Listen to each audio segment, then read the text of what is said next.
outside. I think he's going to come and join you pretty soon. Grover, are you there? Hello, everybody. Hello. Grover? Grover. Hi. Mike needs a little help in the woodshed there. Are you warm enough, Grover? I've got a little extra firewood. Oh, that's so great of you, Mike.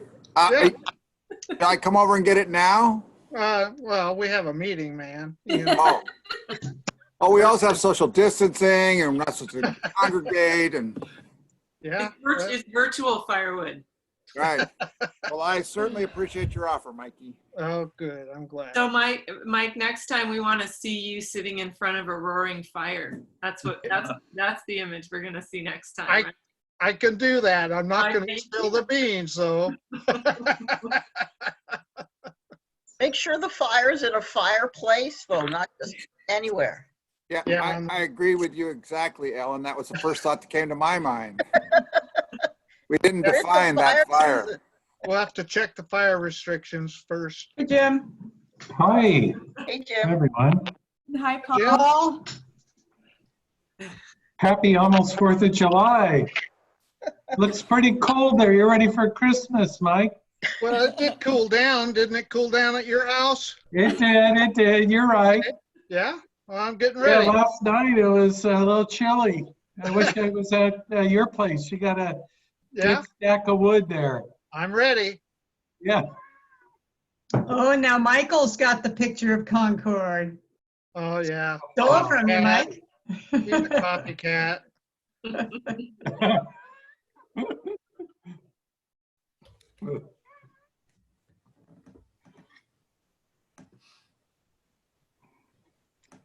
Well, it's warming up for the flannel. You might have to, change outfits for tomorrow.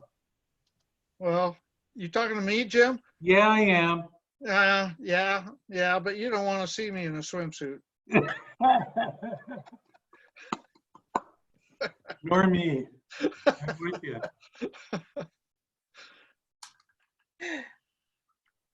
Wow, Ellen, that's a gorgeous covered bridge. Thank you. That used to be in Clackamas County. No. Yes, that's a picture Really? from Clackamas County, an old historic picture. Oh, I love it. Isn't that great? Wow, that's one of the longest covered bridges I've seen. I mean, that's Isn't that cool? beautiful. Where was it located? I have to dig up the picture again and find out. Ellen, you can't just post a picture of a covered bridge that you say was in Clackamas County without telling us the whole history. You're right. I will do research before the next meeting. Stay tuned. There'll be more. Look, Hi, Doug. Scott's here and Doug's here. Hey, everybody. And Dennis. Hi, Christy. Dennis. Hi, And Scott. Christy. Hi, Doug. Hi, Dennis. Hi, Christy. The room's getting really crowded. Somebody should open the door and let some fresh air in. Hi, Cam. Here. From your cozy corner. There's It looks Ken. like we should be at Grover's out on the porch there. That looks wonderful. Great. It does. Yeah, look at Wow. that. Wow, pretty nice. Sitting on the deck. Yeah. Well, right now I've got Mike and Grover right next to each other. So it looks like you're both outside chopping wood right now.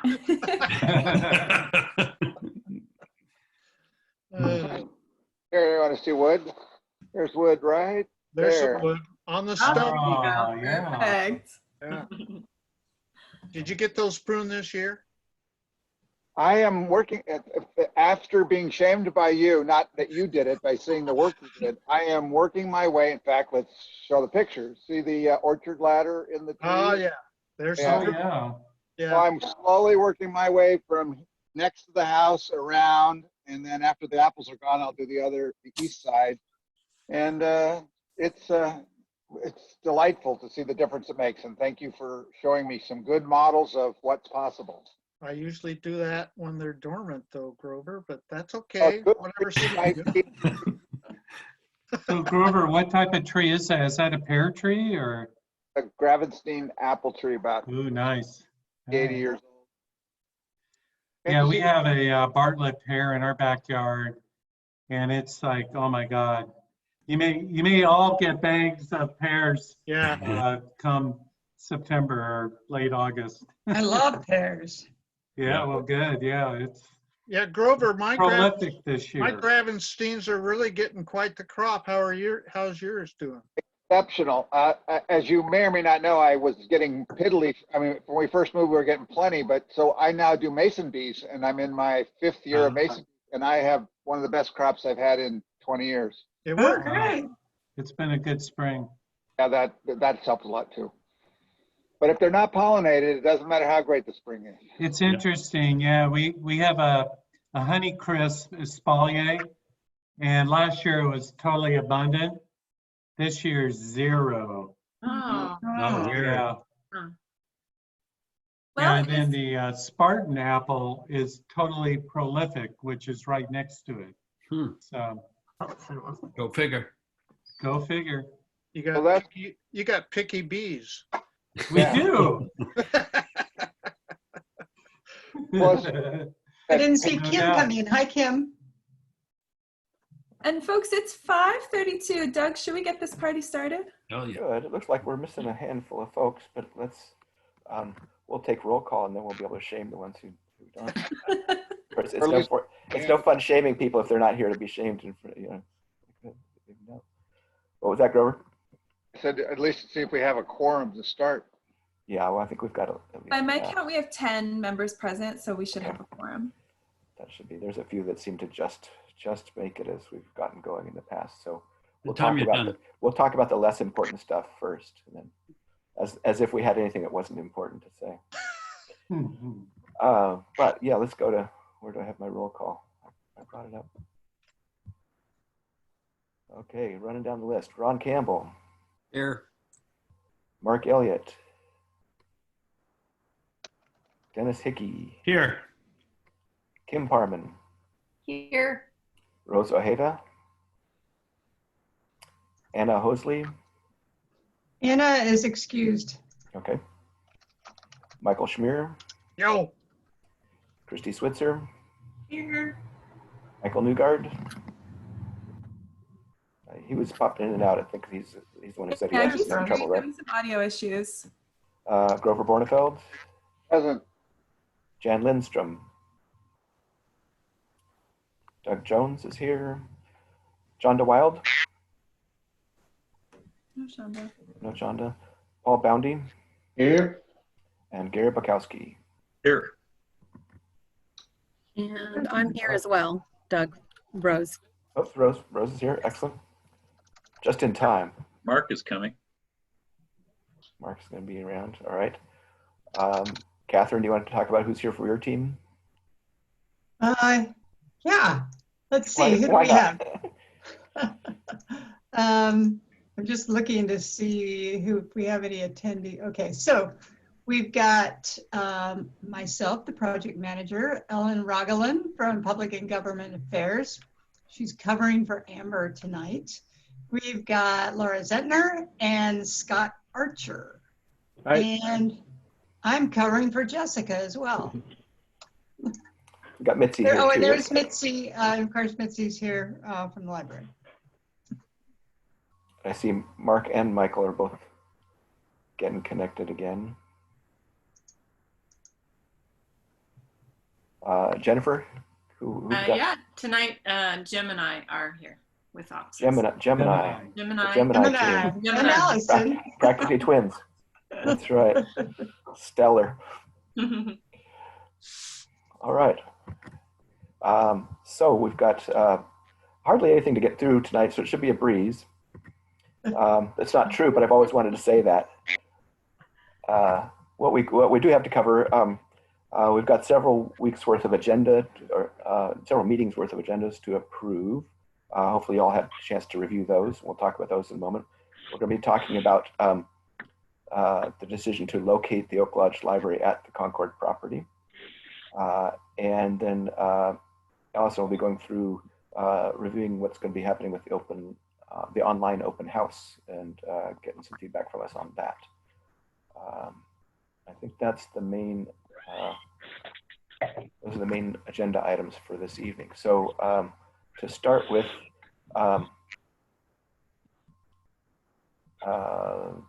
let's look at the agendas. We had agendas from our meeting on June 4th and also from our meeting on June 11th and the meeting on June 18th. Were there any comments, corrections to any of those that any of you noticed? Mike? I assume you mean minutes? I was saying agendas. I was saying agendas, wasn't I? Yes, you're right. Meeting summaries to be correct. Thank you, Mike, for that correction. Meeting summaries from June 4th, June 11th, and June 18th. And before I cast my vote, there were a lot of questions added on to the bottom of some of those minutes. I forget which ones they were, but I assume the questions that were added on aren't part of the minutes per se, or are they? Well, I sent them out to everybody, and then I said I would attach them to the minutes, so they're just part of the record, and they were everything that was submitted. Okay, I was just wondering how many of all those 50,000 questions have been addressed or will be addressed. There were a lot. Well, I think it was important. It was important for them to then be made known to our entire task force, so that the questions were, were out there, so we could all be aware of the things people were thinking. How much they got addressed. I think the team is looking at those things and taking them into consideration and hopefully addressing them as they go along. Right. I think we did, because there were so many specific questions, that's why when we had the Q&A session, we really tried to group them into topics that we saw a lot of similar questions on. So definitely if anyone feels like their questions haven't been addressed, I know last week we talked a little bit more about some questions that Grover had, and so if there's anything that needs further discussion and agreed, we will be taking all these into consideration as we keep moving along. So it's hard there were a lot of questions, which is great. Shows people are engaged. So it's nice to see, for sure. And for the record, it looks like Jan is here as well. Hi, Jan.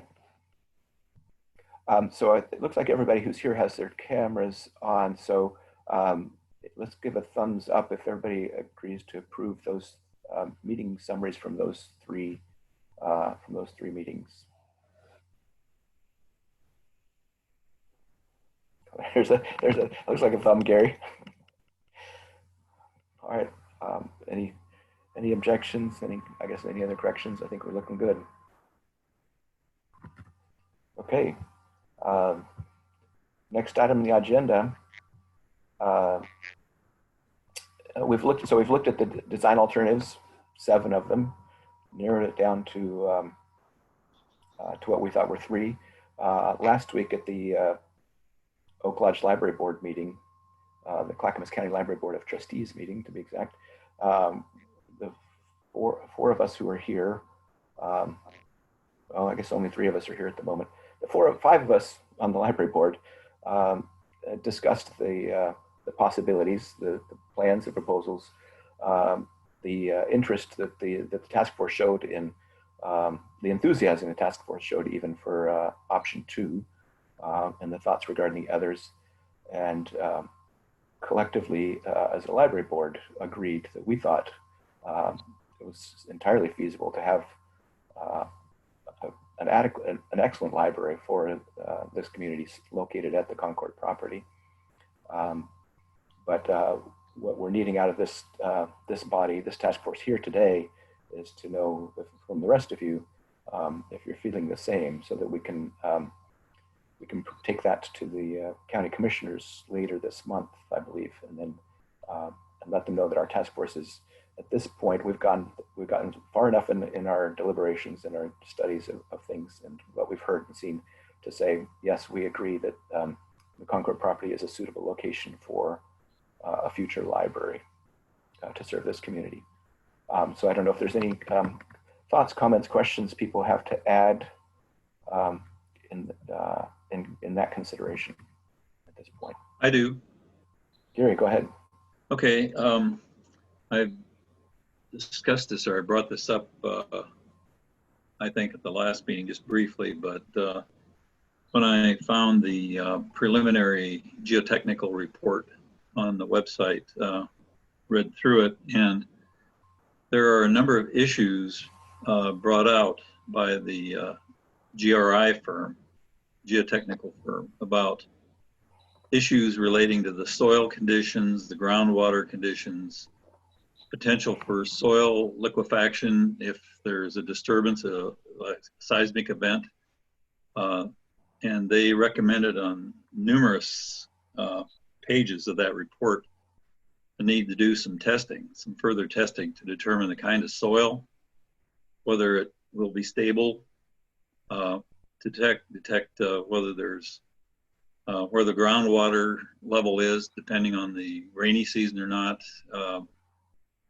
and some site investigations as to where the potential of the Oatfield fault is actually located on that property. So I'm wondering if that we're rushing this, the decision before some of those questions have been answered. Well, what we're looking at, I think, is that there are definitely some things that are not known, and that will continue to be discovered as the project moves forward. But I think what we're looking at this point is the idea of, given what we know now, what we've seen, what we've been presented by the design team, do we think it's feasible at this stage that the library could be located there? That's what I'm pointing to, though. Is sure. Is it feasible if you don't know the answer to those questions? Well, I would say, there's still stuff that as they keep going, I would expect there's gonna be more. I mean, what if they get to starting to dig in, they find there's a Native American burial ground? That's gonna throw the Happy Valley Library would swear there must be, because of the curses that seem to have gone through. But, so Gary, I can maybe help address this a little bit. As part of the design process, we have to have further geotechnical tests, and those tests are what we base our design on. So the information that we've been presented with from the GRI is cursory at this point, and it will require, regardless of any project or any site, would require us to do further geotech information. That's a requirement of getting a permit.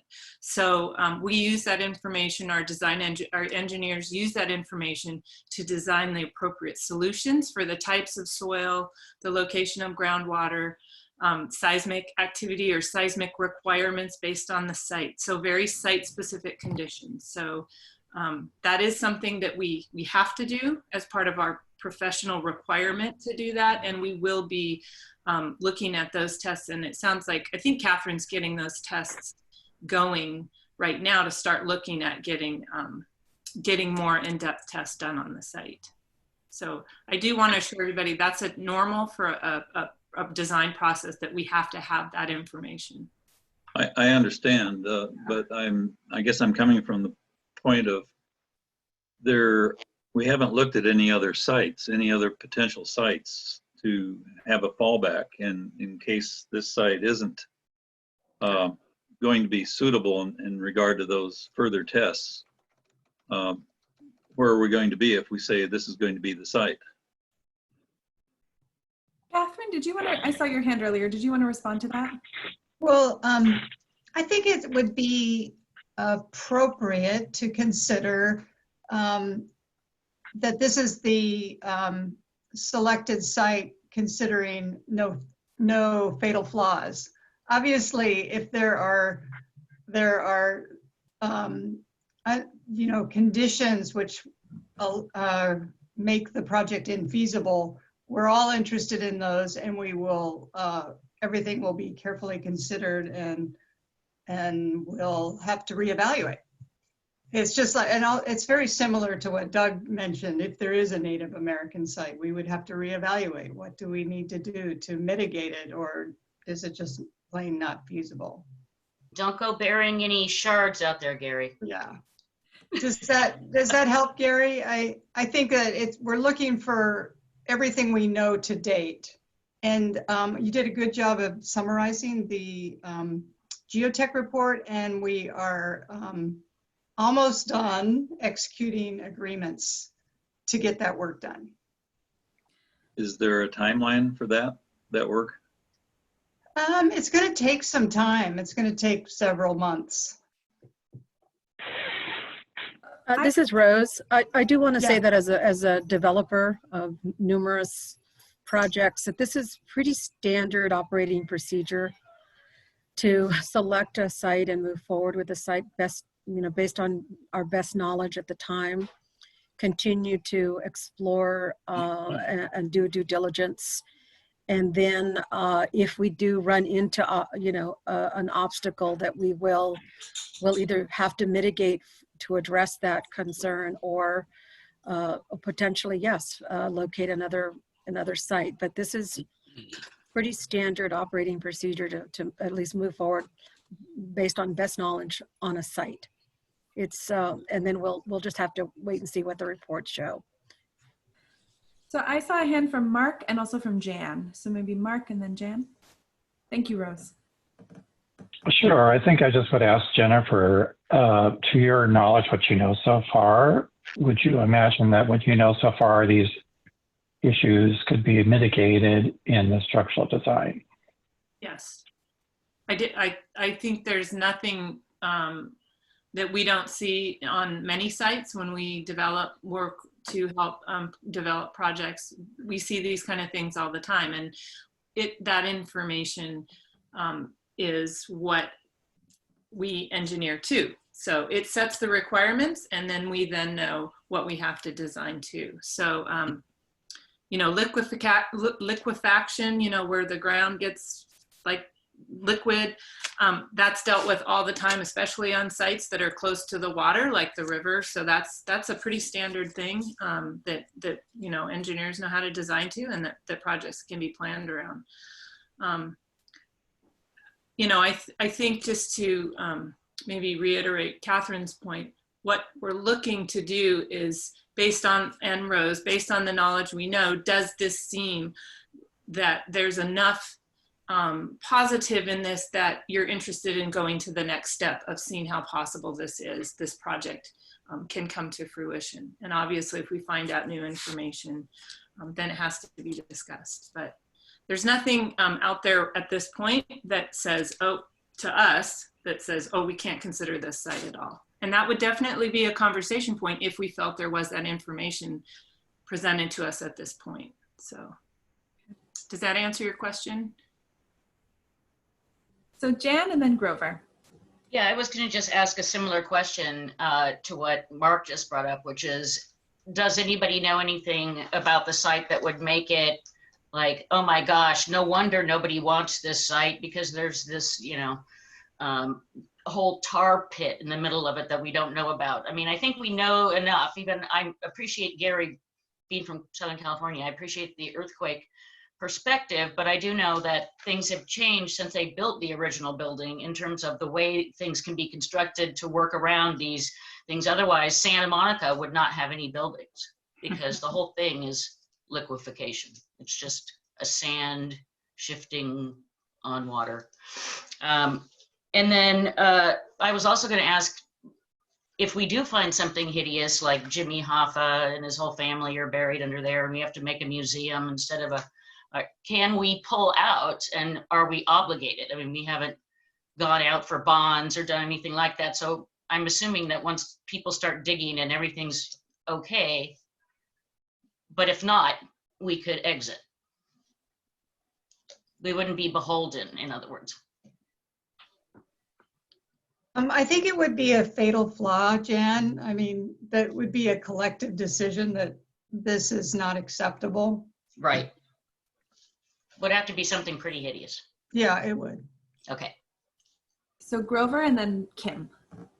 Right. I wanted to address what Gary said, and I did read the report, Gary, and thanks for sending that over again. And I reached the same conclusion. Other than spending the money to go forward with more exploration, I don't think we're locked in if we run into a brick wall and can't get through it, or a pit, like Jan was just saying. But I do have a question about particularly with either 1B, 2, or 3, which are the 3 under consideration. All of them have new construction. And so I do understand that you would, based on what we discover, maybe have to adjust the foundation of the new structure to meet certain things based on liquefaction, what do they call that one?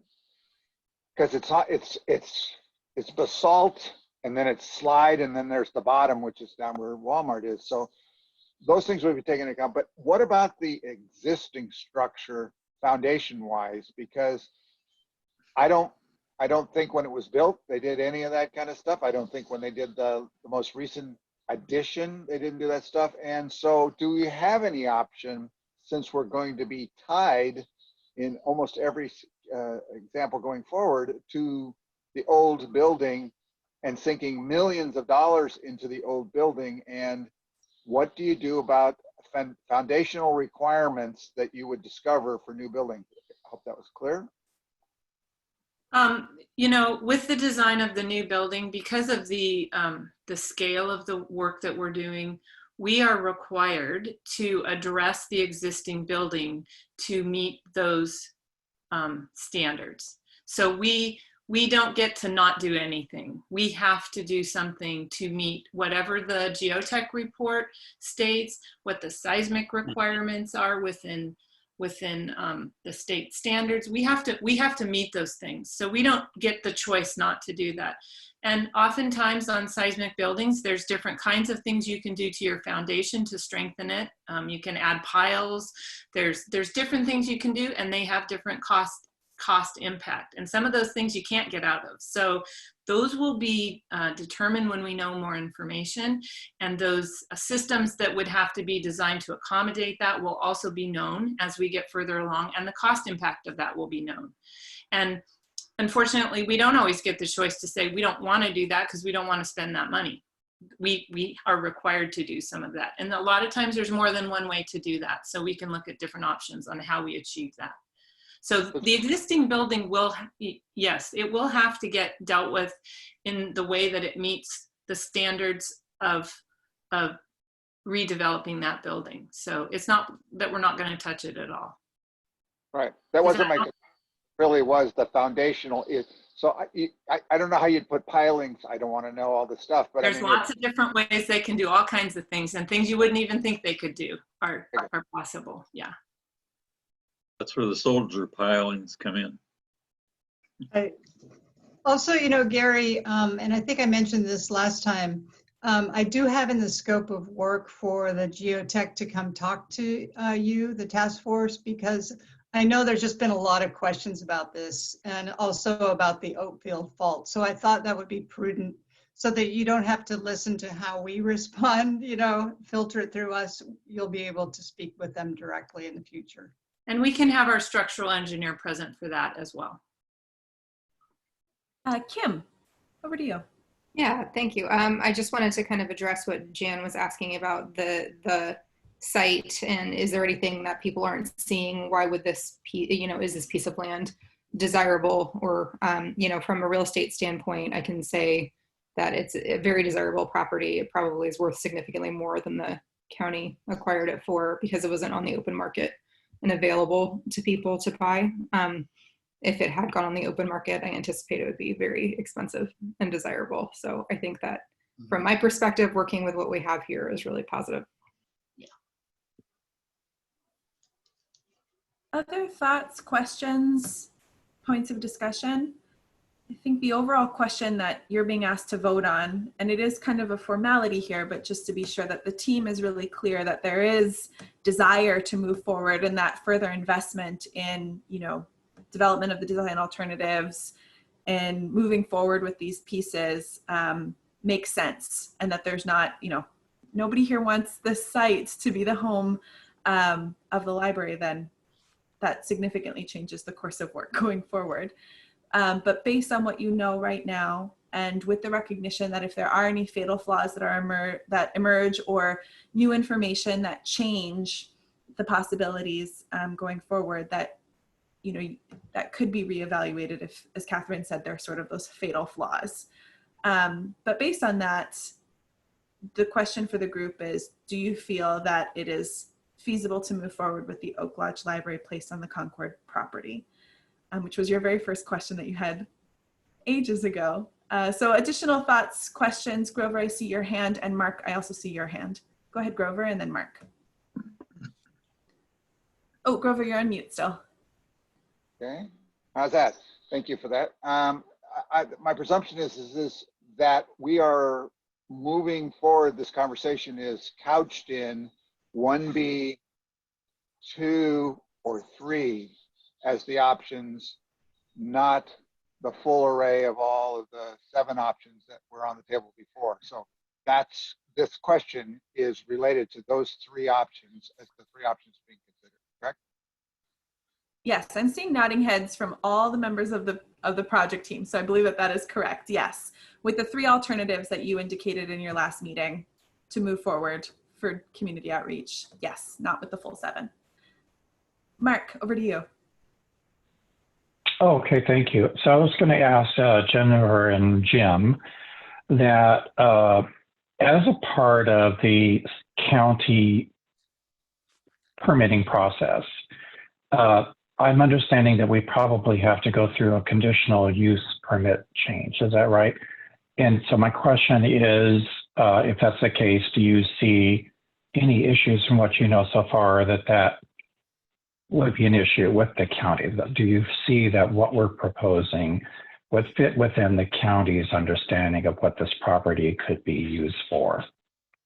Yeah, I think based on our preliminary research and a few conversations with the county already, we don't see any big red flags on any of that. We are going to continue to do due diligence on that and talk with the county further to get more information with more bureaus. But we have had some preliminary conversations already, and those have moved along, and we've gotten good feedback on that. So at this point, we don't, obviously, when we get to the project design phases, we'll be going through a formal pre-application meeting as part of the conditional use process. But we have also been given some opportunities to have initial conversations with them along the same lines to be able to answer some of those questions so that we can start to, tick off some of those risk factors and just be more informed as we move forward into design. So.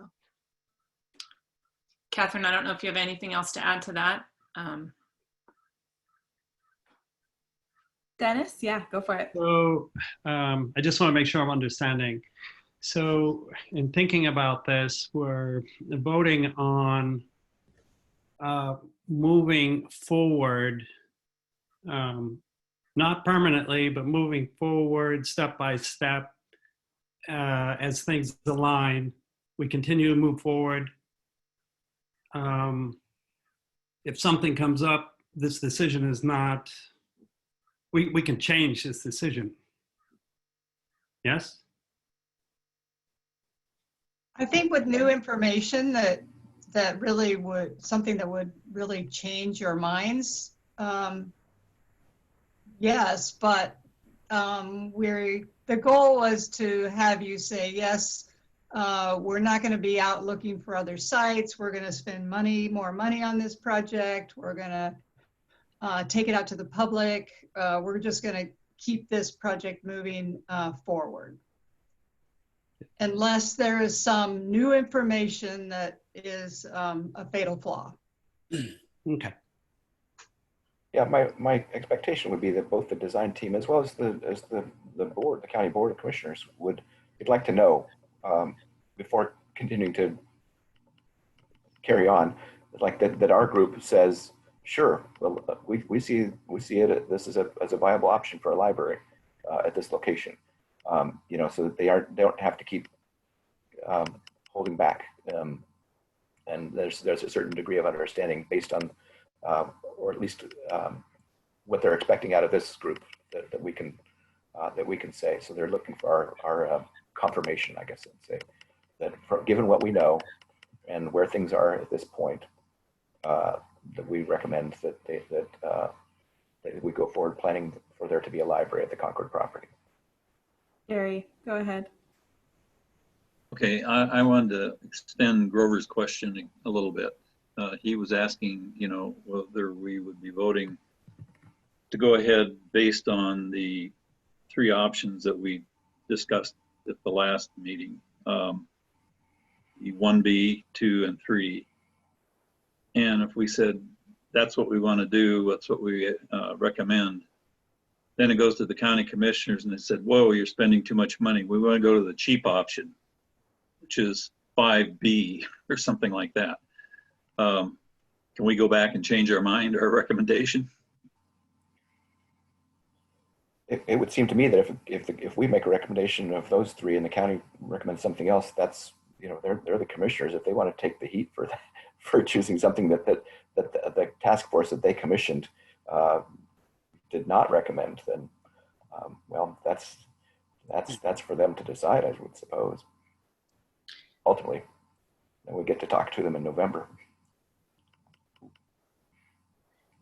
I'm just curious, can it be assumed that the vote means you have enough confidence that there is enough feasibility for a library to work on this site, regardless of the option that is selected down the road as the preferred option? Is that a way to think about it, or that's not a way to think about it? Okay, I'm looking at Grover. Oh, you're muted, Grover. Yep. That space bar only works part of the time. I just want to clarify that it is with great consideration that it isn't for any option, no matter what. It'd be a great site for it. It is a great site under the 3 options that have been decided by this group to go forward, and to say that no matter what comes down, that we still said it was a great site. Well, it is, but not open-ended like I heard you say, and maybe I misunderstood you. But for me, it's important that it's one of the 3 choices that we spoke of, and the scenarios that people talked about. You're right, but it is not ultimately our choice in this process. But like Doug says, we have other says to put into this by other means. But I do not want to confuse it that any option on that site, we're saying go for it. No, not that. We spent a long time to get down to 3. Seems like there's a couple of strands of potential fatal flaws, and some of the things that you're raising. I mean, there's kind of a very technical, to Gary's points, like there are technical pieces and technical information that could come in. There's also potentially, and my experience with these kinds of groups is that it's kind of rare for a decision-making body to go against a recommendation by a very thoughtful advisory group like yourselves. But if there were maybe budget changes or some, you know, significant changes on the county's end, that also could potentially be a fatal flaw and come back for, you know, need to be reassessed by this group and the Board of County Commissioners. So I think, Grover, to your point, this group has really, I think, identified an option that you all felt quite strongly about and felt, you know, really expressed a lot of support for in our last meeting. There's a lot going on in our world in general, and there's going to continue to be new information, both politically from the county administration side and from the technical exploration. So in some ways, yes, this is kind of a test of political will. You know, is there desire to move forward? And just to confirm that, so that I think the board can feel comfortable with that. But there are a couple possibilities of fatal flaws that I think you speak very well to, Grover. It's not necessarily a carte blanche on anything. And Gary, your point of, you know, if they want the cheapest option, that might not actually be the best choice for this community based on the discussions that you've had. So maybe just to parse out that there are a couple pieces of information that could change down the line. But as Doug noted, this isn't necessarily, or I think it was Dennis, this isn't necessarily binding, right? Like you expressing the will and the desire to go forward isn't necessarily binding, but it does need to be pretty strong so that the county is willing to move forward with that investment. Okay, I see a couple of hands. I'm gonna go with Kim, then Mark. So I just want to, if I'm hearing everybody correctly, the fear that I'm hearing is that we recommend these choices there's due diligence done that shows the budget would balloon, and therefore it would change the recommended situation. Do you have, I know you can't say this with any certitude, but the amount of certainty that you have that the budget is pretty stable at this point, regardless of what is found in the due diligence at this point, has that been accounted for if you were to find liquefaction, et cetera, concerns needing to be addressed? Or do you feel like there's potential for the budget to increase by double if there's something strange found on the property? And maybe that would address some people's concerns. Does that make sense? I'm wondering who you might want me to answer that? Well, or Kathy? I think we have, well, actually, I think we have appropriate contingencies for unforeseen conditions. I don't know, it doesn't mean that we've got everything covered, but I think we have really reasonable contingencies. In my view, a contingency is what makes a project successful, and that's an amount that isn't necessarily is not assigned to anything yet. It's all that unforeseen stuff, and as you work through the design, you learn more and more, and then your contingency shrinks until you get to construction, and it's small, and then usually you spend the rest of it during construction. But I think that's how you plan for a successful project. Kim, was that helpful? I would say the same thing. Our cost estimating efforts build those in at this stage when it's very early. Obviously, those contingencies are higher, and as you know more, your contingencies get less. So based on what we know at this point, we feel things are adequately covered. Obviously, if something huge comes in that we're not expecting, then we have to reassess. But do you have an idea of and I'm playing devil's advocate here because in my experience, this is very rare. Mm-hmm. But is it a 10% chance that something massive would pop up during due diligence? Do you have any idea of what the risk factor is? Because maybe people would find that helpful. That's a good question.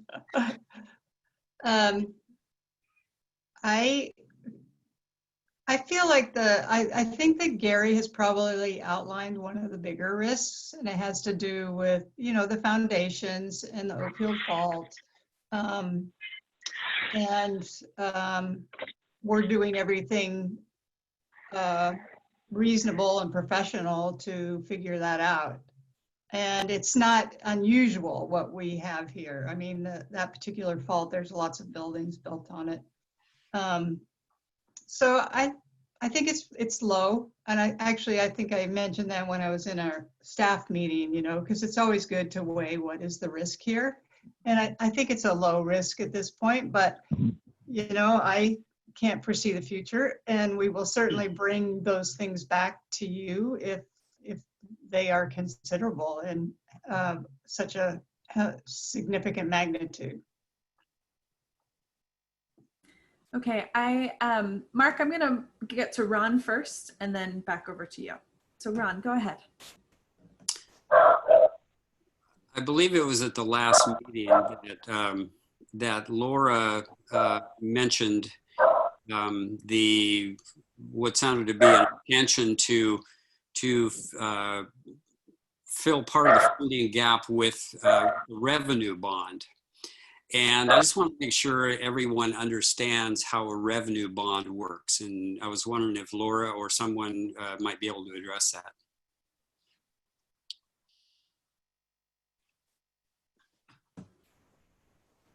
So a revenue bond is when you issue debt and you pay it back with dollars.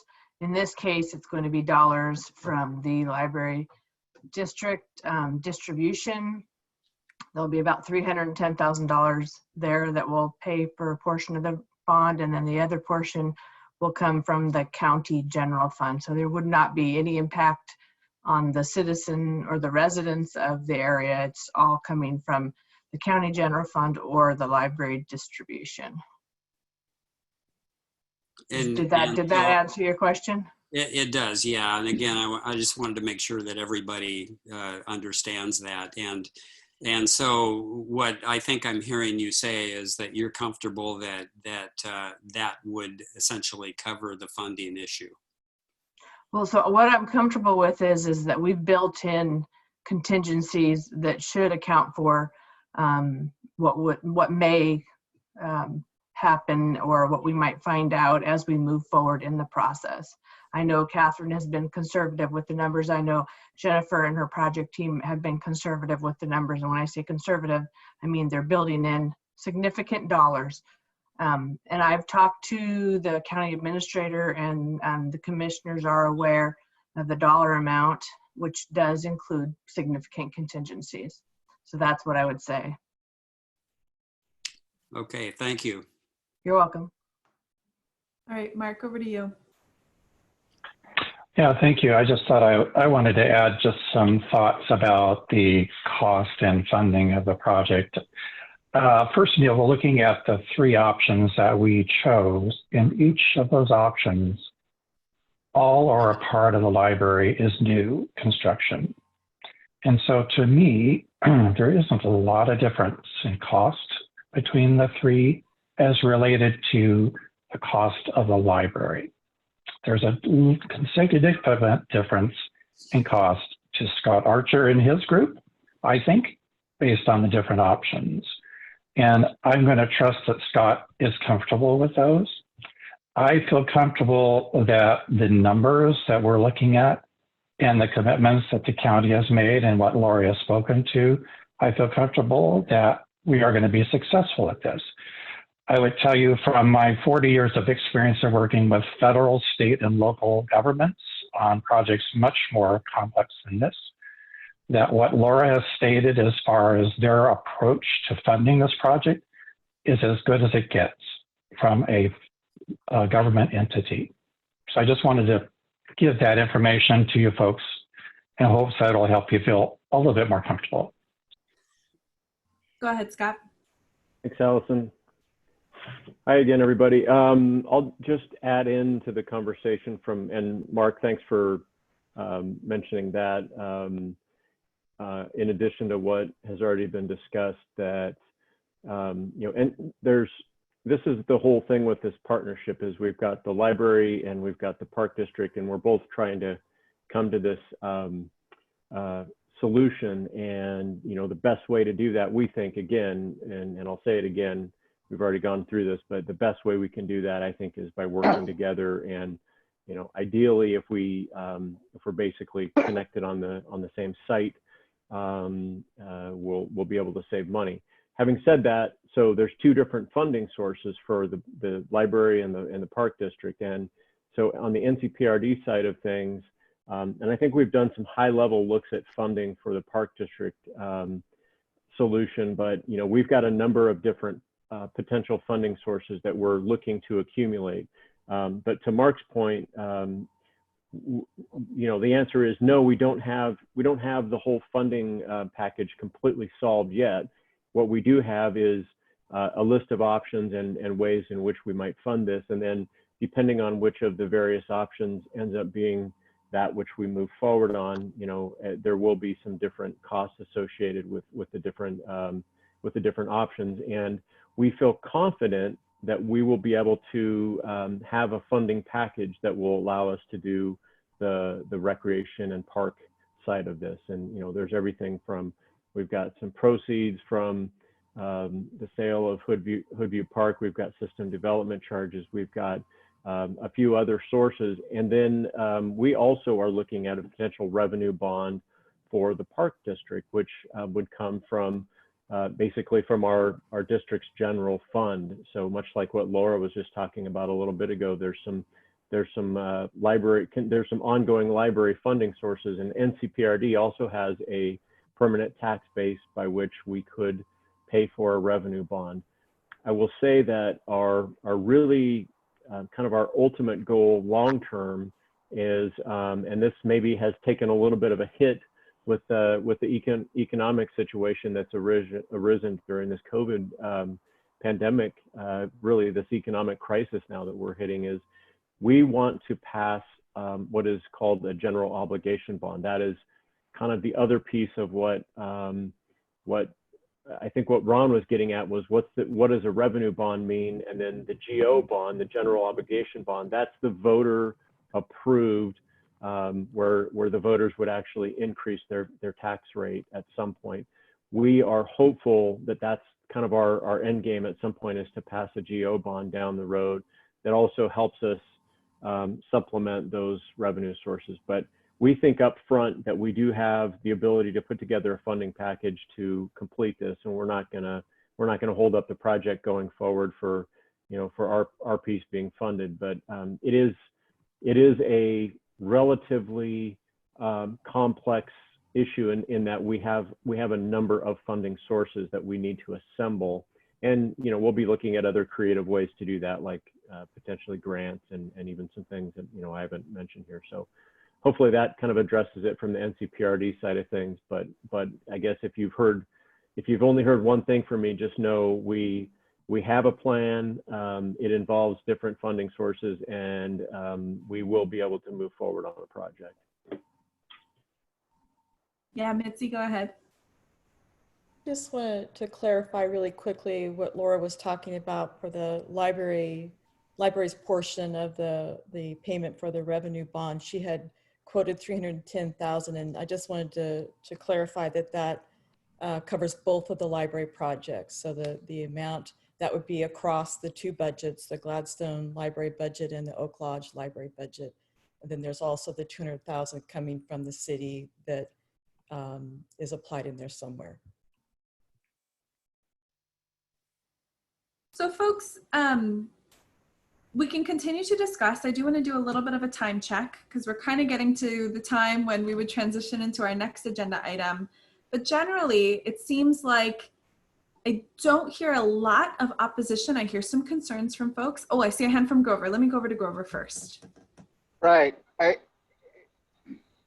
Having been with this project for many, many years, and it's just how both in NCPRD and the library, what the voters voted for. And by the way, the main source of income for all of these are the taxpayers, other than grants and other partnership kind of things. But so it isn't this pot and that pot, it's the same property owners by and large, even including the general obligation bond. But the issue around the 310,000, that has been discussed at great lengths. It was involved in the settlement agreement, and it is, several people have said things just in the last 10 minutes that have me be nervous. That 310,000 is as part of the agreement that I was sitting in the room when the agreement was made. That is the extent of not all library district funds, unless there's a major sub issue here, is that the voters voted for an operational tax, not a capital tax. And I'll spare you all the years of conversation that's gone on about that. It cannot slide out of that, or you will have a major pushback from a lot of people. So that 310,000 is a figure that I personally would be willing to live with, but not, oh yes, but then the other goes here and goes there and so forth. And there's been conversation already in this today that had me be nervous about that. And the other part is about SDCs.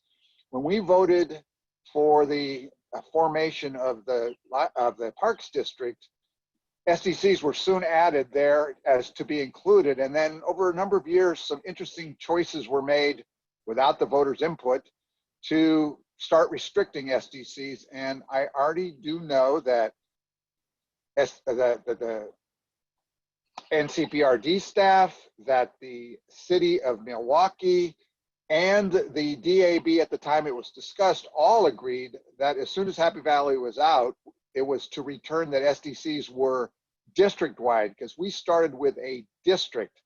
And then it got somehow convoluted to being 3 zones, and funding was withheld in certain areas. And that's not what we voted for. It was one district working together. And so the sooner we get SDCs back to being for the entire district, instead of having it not be, and this is perfect that this project is in one of the most neglected parts of the district. So, but it is those, it just needs to be clear about that. And I'm not going to make a big deal out of it, but I want people to understand there were things that are said already today that make me nervous. And yet I'm still willing to move forward. That's all I'm going to say. Thank you for that clarification, Grover. So Grover, I'm hearing that you've got some concerns, and I think how I would characterize this conversation is folks have some concerns.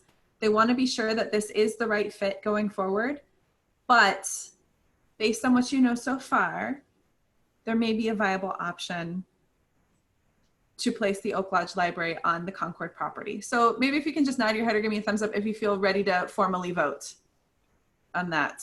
Okay, cool. I'm seeing enough from folks. So so the question that you're voting on is, I'll just rephrase it for the record, based on what you know so far and the designs that you've reviewed and those 3 designs moving forward for community outreach, do you feel that it is feasible to place can you recommend that it is feasible to place the Oak Lodge Library on the Concord property? So what I'd look for, and I can verbally state this for the record, is a thumbs up from people if you agree with that statement, it is feasible, and a thumbs down if you feel that it is not feasible. So I'm looking around for folks. I'm seeing thumbs up from people. Ron, can I see yours? You have a hand up, but can you give me a... I want to qualify my position on this is all. You know, when you talk about feasibility for the library, well, I guess what I'm trying to say is it's not just about feasibility for the library, it's feasibility for the project overall.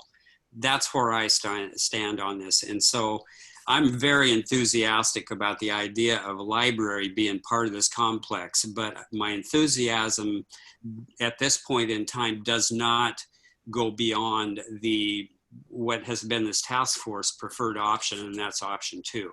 So yes, it's feasible for the library. Is it feasible for the project overall? That's the point I want to make here. Aside from that, you know, you have my vote. Great. And that consideration, we're recording the meeting right now, as I'm sure you all know, but that consideration can certainly be attached to the recommendation per your charter, that additional thoughts and considerations can be forwarded with your recommendation. With that consideration, Ron, it looked like it was a consensus vote that all members voted yes on that it is feasible. So that meets your threshold of a 3/4 majority, and that will be a recommendation of this task force to the Board of County Commissioners. Nice work, y'all. Yay. It's so weird when we're not in person together and I can't hear all your clapping, but jazz hands. Okay, Doug, are you cool if we transition to the next portion of our agenda? We're ready. Go ahead, Allison. Cool. So the other piece that we wanted to talk through today is sharing with you the outreach materials for the next round of outreach. So as has been noted in the chat, we're in a slightly different time, well, not a slightly, a dramatically different time for conducting outreach than we were when we did our first round of outreach. So what we've transitioned to is designing what we're calling an online open house. And it combines both the elements that you would get in an in-person public meeting or open house and a survey. So they're really 2 pieces together. It gives people the opportunity to learn about the project and where it's at right now. And in this case, it'll be learning about the 3 design alternatives that you've selected to go forward. Those are 1B, 2, and 3. And give the public an opportunity to evaluate them based on the criteria that came out of your values. So I'm gonna share my screen in a second. You all are going to become very small. And when I did this last night, as I tend to do when I get excited about things, I started to speak really quickly. So if I do start to go off the rails a little bit, somebody just unmute yourself and let me know to slow it down a little bit, because I will have a harder time seeing you. And maybe Doug, if you have your screen and you can see folks, you can let me know if there are big questions and I should pause. Feel free to pop things into the chat. That's easy for me to kind of respond to in the moment, but I just won't see your faces. So what I'm going to do is I'm going to walk you through and kind of show you the online open house. We're not going to go through every single page. And Grover, you had made a request last time, which I need to apologize that I am not able to fulfill. Thank you. Thank you for your grace here and in sharing this with you ahead of time. And I will say that there are still a couple of edits that we're working on. We've been working down to the wire to get this ready for the public and to make sure that it is really reflective of the things that you've said. It's accurate and based on the things that the design team have shared with you. You all know that this stuff is complicated because you have those packets and we spent hours discussing them. But we're hopeful that this will be a way for the public to, one, get excited about this and see that this is really moving forward and that this project has legs. You know, there's really, as you just voted on, there's some viable options here. Maybe just one option that's really viable per Ron's comment. That will remain to be seen. But, you know, get people excited about it and then to hear the feedback of the folks who are not present in this room or who are maybe present, hello folks who are observing the meeting, but not a part of this task force. So without further ado, I'm going to share my screen and walk you through this. Okay. Can folks see this, this web browser? Mm-hmm. Okay, great. So this is the landing page, and you can see up here we have a link, and I think Ellen might tell us a little bit more about how we'll be advertising, but it's we'll make sure that there's an easy and shareable link, and when folks click this link, this is where they will arrive. This is their landing page that, much like an in-person open house, walks them through the different stations that they'll be working through. One thing to note about these is that folks really can pick and choose. They do not have to do the whole thing. They can jump around, and many times we notice that people actually do. They'll maybe choose some questions that they really care about, skip some that they don't care about, but this hopefully gives them a wide range of options to choose from and things to learn about. We also have a link to the Gladstone Library online open house, which looks quite similar to this one. In case folks wanted to take that survey as well and weigh in there or learn more about the Gladstone Library project, maybe they live in an area or they might use both libraries regularly. So we wanted to at least link those so that that input opportunity is also present. So if we were to get started, the first page takes us through some background. And it explains the history of the project. It has the video from our first open house held in the public in the gym, which feels wonderful and also like it was ages ago, because it was. And then it goes through the schedule that we have right now. And people can also click on this to make it larger because the print is kind of small.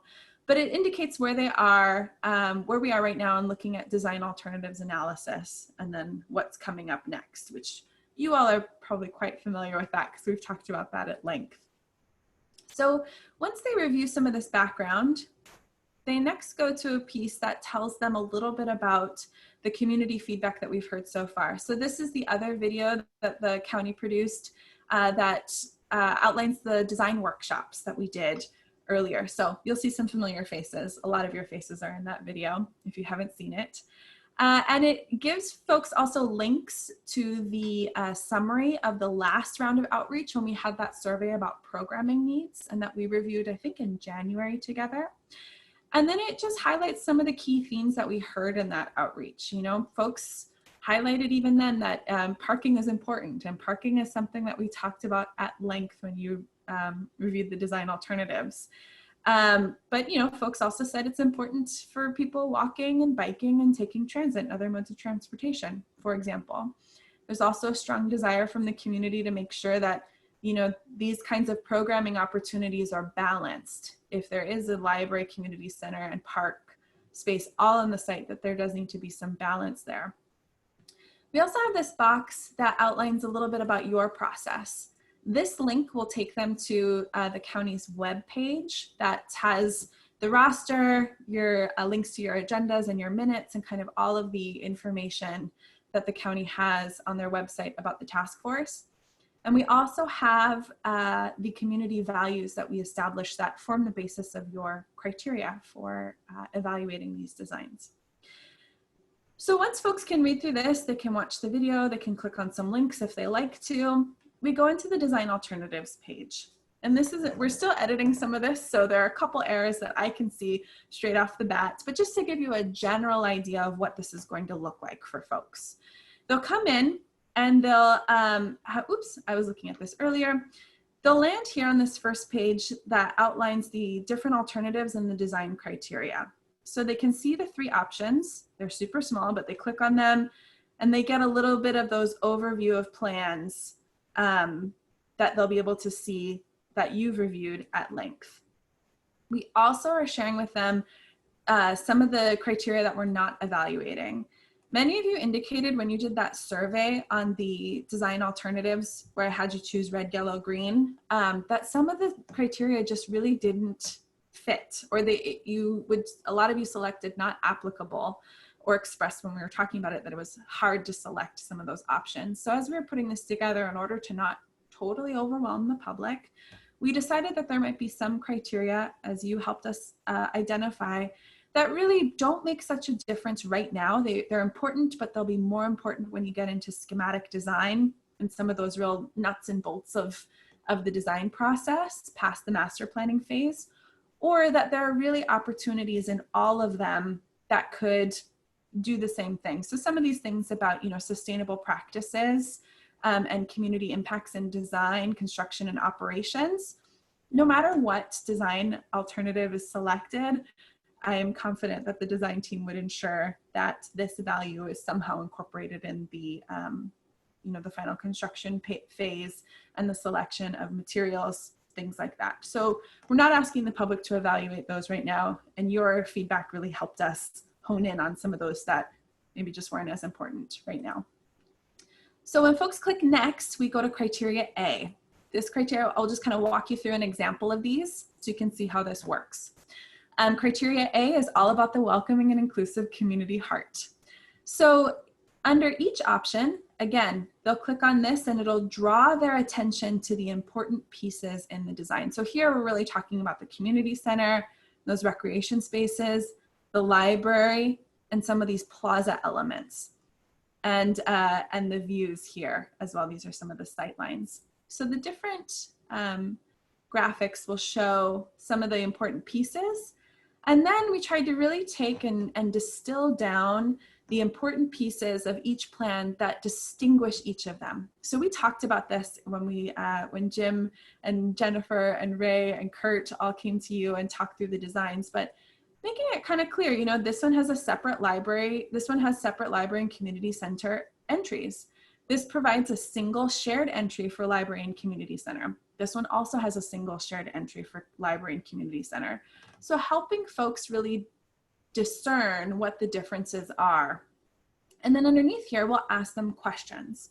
So if we're looking at criteria A, which of the following features in option 1 do you think most successfully meet criteria A?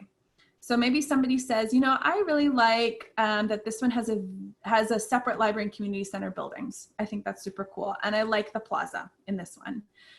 We're having some issues with this. This should be a red dot right now, right here. But then we'll ask them, okay, how well do you think this option meets criteria A? And somebody goes, I think it partially meets it, much like you did. And then we'll ask them to do the same thing for option 2. And somebody could say, oh, I like that it does this. I like that it does this. I like that it does this. And I think this one fully meets the criteria. And then here, the same thing. I like that it preserves the view, blah, blah, blah. And then they could say this one partially meets it. Then they have an opportunity to add in any comments. This is great. And they'll move on to the next piece and they'll walk through the next criteria. I'm not going to walk you through all of this, but you can see it's, these plans are complicated, and we tried to make them, this is a lot of text, but tried to really make it so that folks who want to deep dive into this and really understand the nuance and the complexities of these plans can read through. If folks just kind of want to take a cursory glance, see where some things are, look at the graphics, and then weigh in, they can. Also, if folks don't want to answer these questions, they don't have to. They could just evaluate them. Again, we often see that the public will kind of pick and choose between, what they want to answer and what they don't. Then when they go through all of these criteria, they'll get to this piece that compares the alternatives. So one of the things I heard from many of you was that when you got to the end of the survey, you really wanted to see how all of your answers stacked up. So what we did here is we made a table that will automatically put in your answers so that folks will be able to see, wow, for me, option 1B had some yellows, a couple of reds, option 2 had a ton of greens, and option 3 had some greens and some yellows. So they can go, and then we ask them to rank the options. They can say, well, I like option 1 the best, I like option 3 second, and then I like option 2. And the whole intention of this is to help people really kind of understand what it is that they were saying, but give us a little bit more information than I just like option 2. You know, if the public, for example, really likes option 1B, and that's what comes back to us in the results of this, and you as a task force are going, okay, well, that's not really the direction that we're leaning in. What was number 2? You'll have a little bit more information to rely on to see how, you know, where folks rated 1B really high, some of the reasons why, and to understand the rationale behind that and use that to inform your decision making. One thing that is not reflected here, and I don't think it's on the next steps. Yep, it should be over here. We're still working on getting this, and I think this link fell off. But we're adding in an asterisk next to option 2. And then at the bottom, it says, you know, this represents, this asterisk, this represents the task force's preliminary, I think it's preliminary preference. And then there's a link for them to read more why. And what we've taken is we've captured some of your discussion in the last meeting. And you said you really wanted the public to be able to understand your thinking and your rationale from hours and hours and hours of going through these design alternatives, what your preference is. So that is something that we absolutely want to include here, so that it's not, you know, kind of front loading the public's perception of, wow, the task force really likes 2, I gotta maybe be voting with them here and there. But at the end, they can compare how their answers stack up with your answers and why, or some of your thinking and why. So apologies that that's not there, that's fallen off the page, but it is something that we are including. Again, we're kind of doing our final technical pieces on this, so there are a couple broken. These should be all the colors: green, yellow, red, etc. But that's a piece that we heard from you last time and really wanted to make sure that we include.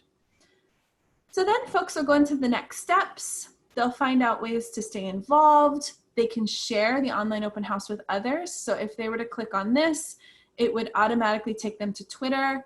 I don't have a Twitter, so it's not going to do it for me, but it would auto-populate it with a link to the online open house that folks could easily share on their social media.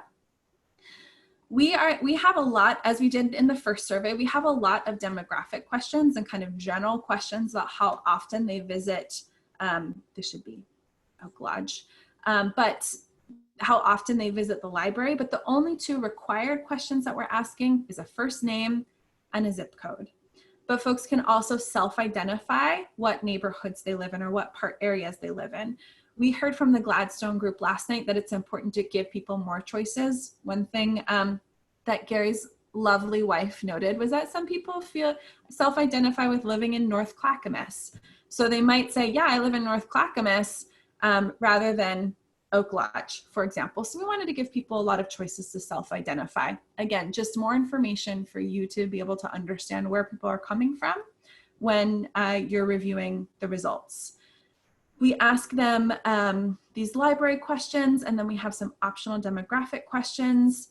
And then at the end, it'll show them all of their responses, you know, anything that they answered or skipped, and then they can submit their answers. That is the online open house. I'm going to stop sharing my screen so that I can see all of you again. And basically what we want to know is we could spend a lot of time wordsmithing this together, and I can see some already some comments from folks. I appreciate those. And those will be noted, but if any other comments that people have, ways that we could make this really effective. Rose has raised actually a question that she just sent to me privately that I would like to ask the group. but I'll maybe get a couple of thoughts from people, or Jennifer and Catherine, if you want to add anything as well. And I do want to maybe put Ellen on the spot to tell us a little bit about how this will be advertised too. I just want to address one question. Christy asked about the funding. Will it show exact figures for each choice and the funds available? I can speak to the cost that we're showing is not going to be just the direct construction cost that we looked at. It's going to be the total project cost. So it's not going to be, you know, it's going to be the larger number for the whole project. So people have a fuller picture of that. I do think there is also some text being developed that addresses the money from the county. So Catherine or Laura, I don't know if you want to speak to that, but do want to just state that we are showing the total project cost for these, so people have a fuller picture. But we're not going into lots of cost detail. Okay. It's big picture for this. We are making, we're trying to keep it simple. We're making a statement that the county is committed to building the project, which includes the Gladstone Library. Christy, is that helpful? Yes, I just think that it's a huge deciding factor, seeing the 3 different costs, and it's very concerning to me that if we put in 1B as one of the options, that people may see that. I know in a lot of people that I have talked to in the neighborhoods and in my circle of people I meet with, they like the freestanding option, but they have no idea of the cost associated with it, and that it ultimately is not very feasible to afford. So I just want people, even if I want them to make their decision based on everything that we have also. Mark asked a question in the chat on whether participants will be able to see survey results. I'm assuming that's survey results from other people when they're taking the survey. No, they just see their results, and they'll be able to see the task force rationale that we're providing for them, but they won't see other people's responses in the way that we frame this one. So it really is kind of their individual take. Kim also asked a great question about how will folks who don't have internet access give feedback if they want to give it. This is really tricky. You know, considering and we've talked a lot about this, so also if you all have creative ideas, I would love to hear them. One of the challenges that we are coming up against is that this is a very complicated phase in the project. There's a lot of detail, there's a lot of nuance in these plans, and in order to really give them to give them the attention that they deserve, they need to be walked through. We would be able to do that in an in-person meeting, in you know, having kind of a focus group or a conversation like we did in the first round of outreach, where we have boards and we have maps and we can look at diagrams together. We are going to be really challenged to do that in this time of social distancing. So we're hoping if we can get groups that are interested, and we're really focusing our outreach efforts outside of this online open house with traditionally underrepresented groups. So people who do not speak English, people with low incomes, young people, and people who are experiencing disabilities, and using some of the relationships that we've built in the first round of outreach to engage those voices, knowing that they're typically people who may not even know that processes like this are happening and that they can have a voice in this kind of decision making. So we are going to try to do some Zoom calls with people, but to your point, is people who don't have internet access, it proves a real challenge, because when we did do printed paper surveys in our last round of outreach, we didn't really get any back. I think we got 1 or 2. We left them at a lot of different locations. We asked people to give them out at places like the senior center, at some other places. We had very, very few responses. When we went to a group, we hosted a conversation, we gave them food, we invited them in, and we asked them to take that survey, and we were able to walk through things with them and get more detailed feedback. They all took the paper survey. It was great. We can't do that right now, considering the constraints that we have with COVID and with public health directives. So what I would ask, and if we have time, which I don't know if we do, but we could also pick this up with folks via email, is if you know of someone who's your neighbor, or who is a part of, I don't know, a group of people that you walk 6 feet away from in the evenings through your neighborhood that would like to participate but doesn't have internet access, is it possible for you as community ambassadors to this project to get on the phone with them and to walk them through the questions or to help them take the survey? Again, I'm super open to creative ideas on this, but it's really tricky. And as a public involvement specialist, it's a tricky piece that I've never quite encountered, where we, the tools that we would rely on to get people in the room and have a conversation, it's challenging. It's really challenging. So Kim, I think that's probably not a satisfying answer on what do we do.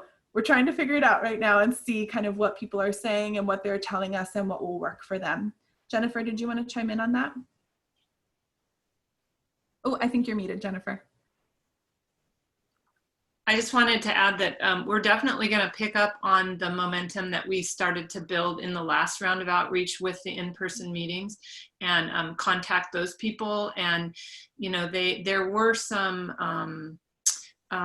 there was some discussion about them spreading the word to people they knew. So we're definitely going to push on that to maintain those relationships and partnerships and try to get others to come into that, even if it has to be a Zoom meeting or some way that we can kind of go another step to talk through the project so that people understand it. But rather than kind of blankly throwing it out there, being intentional about that outreach that we started, going back to that as well.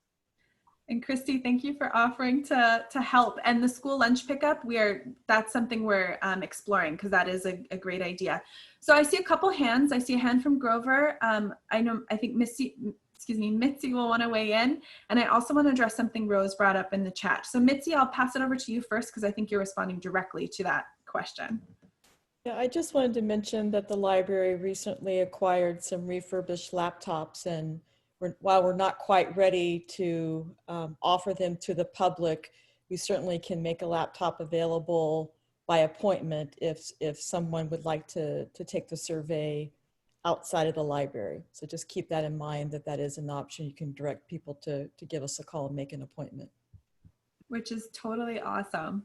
And thank you, Mitzi, for all that you do in the library. Rose asked a question that actually I really want to ask the rest of the group on whether the survey will be translated into other languages. In our first round of outreach, we did have success getting some folks who speak Spanish together, and that was where we kind of focused our energy is with Spanish-speaking community members, and knowing we have quite a few families in the Oak Lodge area that are mostly Spanish-speaking. So it is costly to translate something like this, and it's a lot of information, but if it's worth it, it's worth it. So I'm actually curious, do you think, and I might start this off with Rose, since you asked the question, it would be helpful to translate this in Spanish, and do you think folks would take a survey like this in another language? I think that folks are definitely interested in the library based on that focus group that you had. I think it's definitely a challenge. I think it'll have to be worded very differently. I mean, not just in terms of the language, but just maybe using different kinds of nomenclature, I guess. Mm-hmm. You may need to have more symbols rather than language for those that are, still learning even their own language, for some immigrants who are here. And so there's just a whole different approach that you would need to take depending on the, the education level of the immigrants. And this is mostly going to be targeted to those immigrants who are still learning English. So yes, I think it's definitely a challenge. I have been speaking to some Spanish translators to see how they are doing and assisting with outreach. And right now, our focus is on trying to get as many emails as possible of the clients that we serve in our housing programs so that we can start doing some Zoom calls with them with simultaneous translation. Cool. And so Zoom does offer that. And if there's some way that we can get that set up and having somebody just walking through the survey and then somebody simultaneously translating. And I don't know how you collect data or the answers on that, but there are different methods that we could continue to explore.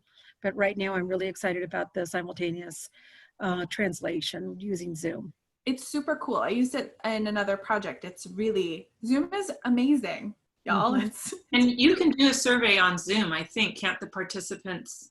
You can do poll questions. Poll questions. Yeah. Okay. Yeah, and that might be the way to go. You know, maybe just do the presentation and then taking them through, you know, the questions and then you do the poll. Cool.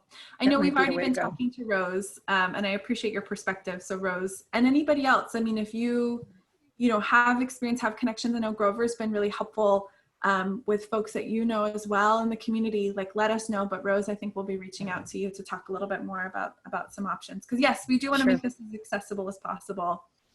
We're trying, but we're in a kind of a whole new world right now, right? Okay, we really are.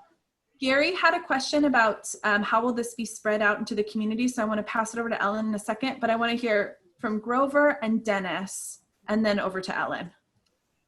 Okay, thank you. I'll try to be concise. So first of all, I appreciate there are computers from the library, and that's part of one of my parts of the question.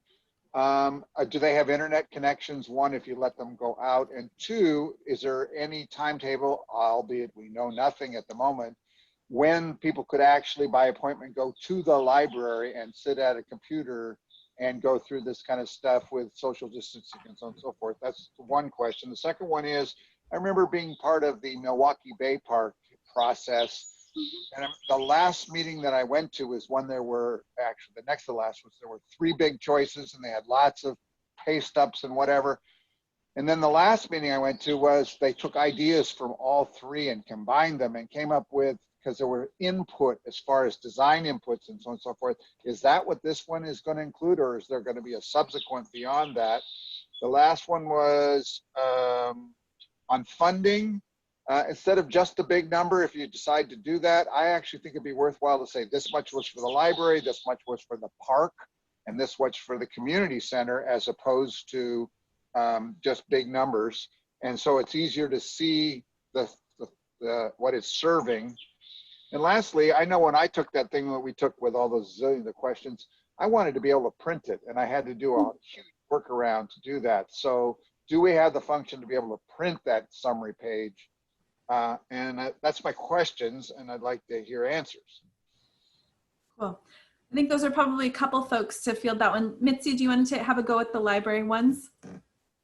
Sure. Grover, in 2 weeks, we should have these laptops available for our patrons outside of the library. The Wi-Fi does work when you're in the parking lot. You can, and we're also working on cloud printing so that people will be able to print and then make an appointment to pick up their prints. We are not at the point of having people in the building. Some of this has to do with our special population, and as well as the condition of our buildings. You know, we have to deal with old HVACs. There are special considerations given the state of our buildings. Did I address everything there?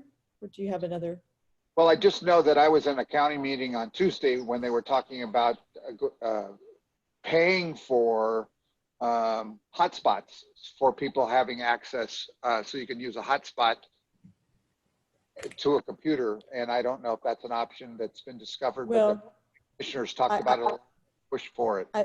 I've actually ordered, we have 11 hotspots coming. They are 4G, they're not 5G, so they're not as fast, but it should help give us more flexibility if people do not have Wi-Fi at home and if they can't be at a park or be outside of our building. Thank you. I think the second question was about whether this phase of outreach is about taking ideas from all 3 and putting them together into a new alternative. Is that correct, Grover? More or less. When you do Milwaukee Bay Park, it wasn't as distinct as the building has 3 choices that we have, but I've already gotten a lot of feedback from people who want to give feedback about different exterior design and how it matches and doesn't match. And I've got too many architects and people with opinions that live in my area, and they all really weighed in. They want to talk about that. So is this that time, or is there a subsequent? So we'll take what we get out of this, and there'll be another time for public input based on what comes out of this and a chance to do pushback and or. Cool. Jennifer, do you want to take this? We're talking. Yeah, yeah, sure. And Catherine can add to this if needed.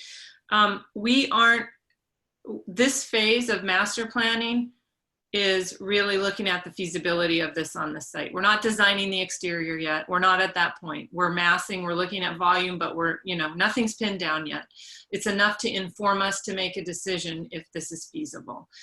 So we will definitely take the information we get back from the public. You will be taking the information you get back to help form your recommendation. It may bring to light some things that the task force hasn't talked about as much in detail, and that's the purpose of this outreach right now.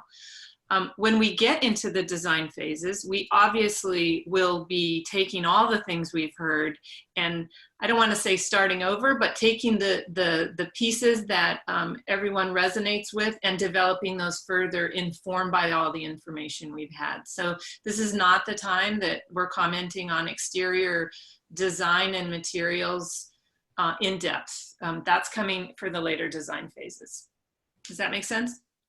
And then I'll take that final one about printing. I don't know, so I'm gonna follow up. I think that you can. I think that you could do print page because it's in your internet browser and save it as a PDF or just print it directly. I think that you can, but I can double check and find out. I think the other question Grover asked was about the cost, if the cost breakout could be there. It definitely could. The other thing to note is that there are links to the design presentations where there are full breakouts of cost within the pages as well. So all the information you've seen in cost is also available to the public if they want to go look for it, you know, through those links. But in terms of the high level division of, you know, library, park, and community center, I'm going to defer to Catherine and Allison on what the capability is of the development of the website that we're looking at. I would think so. Yeah, I think so. I'm kind of hesitant to really deep dive into the weeds on that one because we are closing in on 7 o'clock and I know some other folks had comments, but yes, pretty much everything you have seen will hopefully be linked to the online open house as best we can. Before I get to you, Dennis, Christy brought up something about Russian community.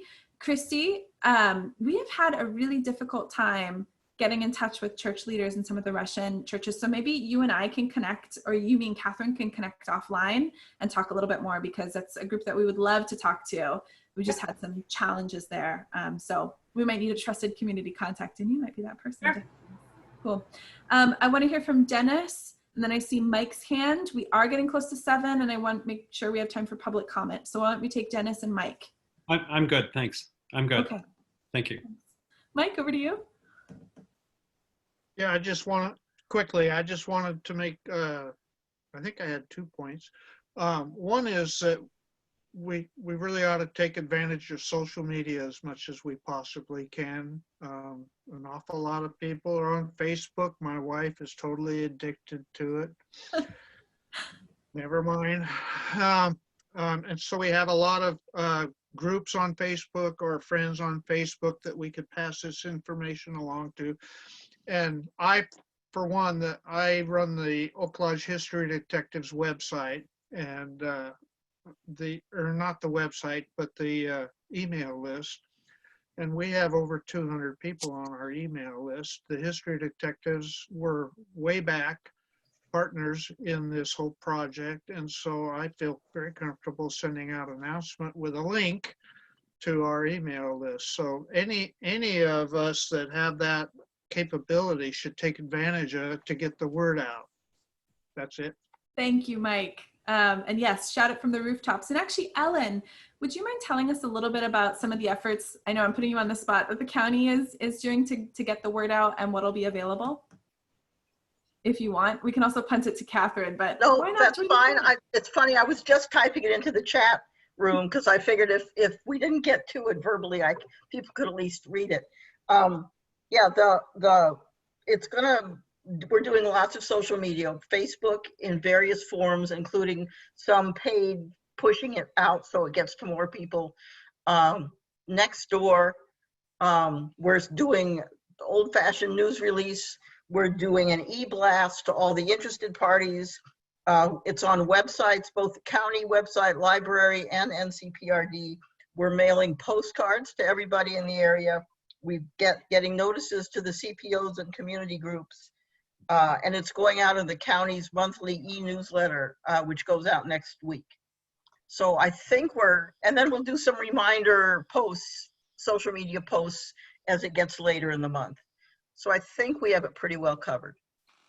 But for some of those groups, if you are a part of a particularly robust Facebook group or, you know, your book club, whatever it is, please share the link and get the word out. And postcards, maybe just to really reiterate, they are going to every household. So they're going to be mailed to every household in the area. So folks will have a physical postcard linking them to the website, and chit chat groups as well. So if you want to post them, the county will be doing that on chit chat groups, but post them as well. Yeah, Jan, go for it. I saw Thelma's comment about sending it to the CPO. So the Oak Grove Community Council received it and will be sending it out. And Grover Jennings Lodge can probably do that as well, correct? Cool, thank you. I'll also put it on the Friends of the Library Facebook page. Fabulous. Christy? I was going to ask about the postcards being sent out. Ellen, is it possible to get any of those translated so that I could leave stacks at churches and places that maybe are other people who speak other languages would have access to postcards? Catherine, I think there is some information in Spanish on the postcard, right? For people then who want to reach out. Yeah, it's a link to the main website if they want more information. And then last night, Amber was telling us how the Google Translate is apparently becoming more and more successful. So there's two things. Once they'll go to the website, we do have a flyer, an FAQ, which is translated into Spanish. And then we're also hoping that the Google Translate will be useful for Spanish-speaking people. And then we're going to regroup next week based on the conversation that JLA had with Rose this week, and try to figure out if there are other things we can do. So if they come to the website's going to be in English without any Spanish on it. So if like they get a postcard or a FAQ in Spanish and they go to the website, could there be at least a link or something that says, you know, here are some resources we have for you to help you fill this survey? Yeah, I think we did talk about that. We would have Allison is Spanish speaker, and she's offered to, you know, if we could put a phone number or something like that. We have to get that particular detail worked out, but we did talk about that, and it's a good idea. Okay, thank you. Doug, I saw your hand. Go for it. Yeah, I just had a couple thoughts. One was, you know, we've all expressed a fair degree of confidence and enthusiasm for option 2, but I'm really hoping, as much as we promote this, and I'm glad it's going to indicate that that's what this task force prefers, but I'm hoping that I'm nervous about people promoting and saying, and make sure you vote for option 2, because I don't see this as a contest in that regard. I see this as an opportunity to be hearing from the public. If they all say we want option 3, we still as a task force are the ones who are going to make the recommendation to the Board of County Commissioners. The public is not going to see what the outcome is and say, oh, well, we all voted for 3 and you guys said no. But it gives us an opportunity to get some input. And if everybody says we like option 3, then we can encourage the design team. And then the design team will probably be happy to hear, wow, there seems to be a lot more interest in more park space and less recreation. Or if everybody votes for option 1, we say, wow, they aren't so concerned about park. And I'd encourage people not to push when you're encouraging everybody to participate. Let them, and let's see what happens, because I think that could be an exciting outcome of this whole process, is to see what people say. The other thought I had is I'm thinking about some of my Facebook connections, and I'm going to definitely be encouraging everybody I know, Hither and Jan, to do that, but well, maybe not so Jan as much as Hither, because I'm thinking of the people I know that are in the UK and in Australia, and I'm like, okay, I'm going to want to encourage people that are in the area to participate, because I don't want those Aussies throwing off our pattern.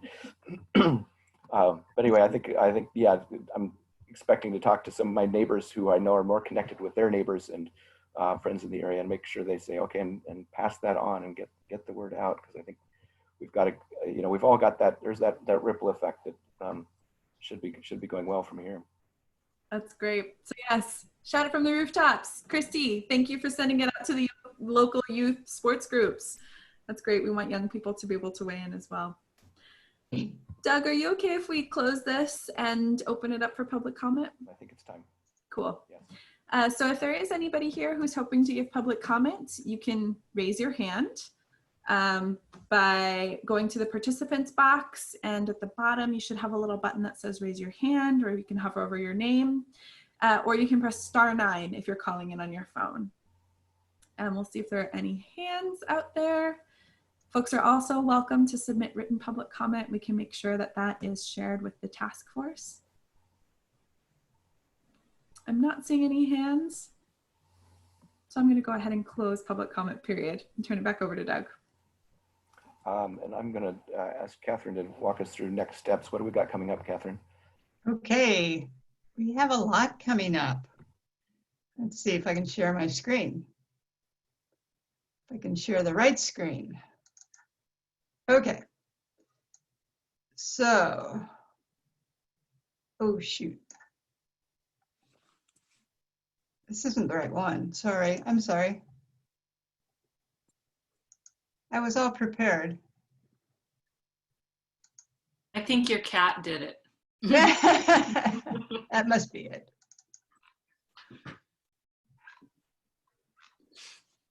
How's this? Thanks for your patience. So, one thing I would like to note is we are homing in on the end of the master planning process. You can see we have I put them in a blue here. 1, 2, 3, 4 meetings planned until you make a recommendation to the Board of County Commissioners to accept your preferred alternative. So I just wanted to point that out. So in July, we do have a policy session, which we are going to give an update to our Board of County Commissioners on July 14th at 2 p.m. It's via Zoom. You're welcome to join us. I think that Scott and Laura and I and probably Ellen will get to do a presentation. And then, as you know from tonight, the public open house is open from approximately July 6th. It could be near the end of the day. So I'm just going to say right now, July 7th to August 2nd, the open house will be online. And then on August 20th at 5:30, we've got this date set.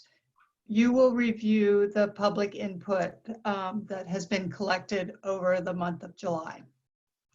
Then the next meeting on September 10th at 5:30, another Zoom meeting, will be the final evaluation with criteria and selection of a preferred alternative. So you'll take all of that information, we'll have a whole meeting to review it. The next meeting, you will vote on a preferred alternative.